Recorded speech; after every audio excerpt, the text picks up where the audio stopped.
Welcome everybody to the October 2020 budget update. Overnight, the Federal Treasurer provided a budget very much focused on incentivising the economy to get started and to invest. So what are they trying to address?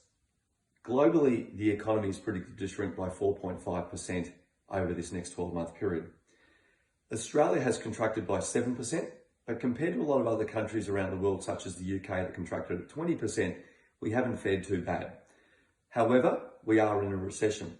So the measures are very much focused on stimulating the economy, stimulating households and getting people to spend. So what can we spend money on when parts of the economy are actually not open or not operating? And also when you see that Australia actually spends $30 billion a year on overseas travel. Well, the government is hoping that these incentives are very much going to be focused on really day-to-day spending of goods and services to help the economy get back on its feet. It'll be interesting to see how it plays out. The first level of incentive government's providing is to business, an instant write-off of asset purchases to stimulate businesses. We think that this will be a good measure to allow people to really scale up their businesses through this particular period.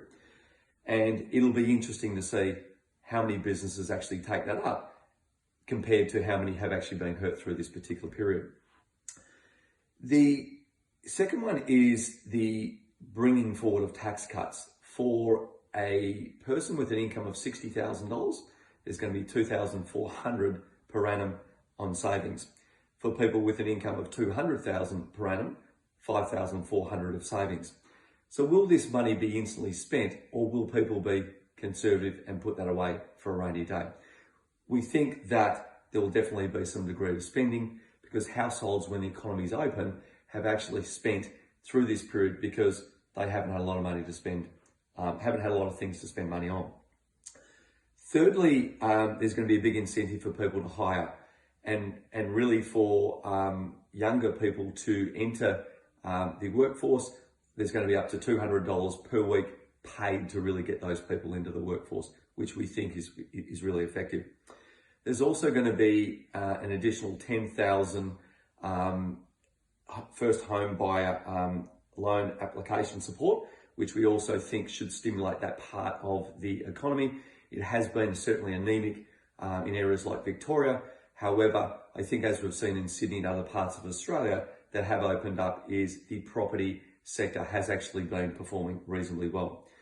Not a lot of changes to the super environment, a few tweaks here and there, nothing really substantial. But overall, we think that markets will treat this positively. While we're going through a next 4 to 8 week period whereby we've got the US elections coming up, it's certainly going to be a very interesting period where Trump and Biden are playing a few games with each other and really trying to wrestle control for the election. It'll be interesting to see what happens. We think that there will still be a period of great volatility, but certainly in Australia, there's going to be some incentives and we think that that will be positive for markets.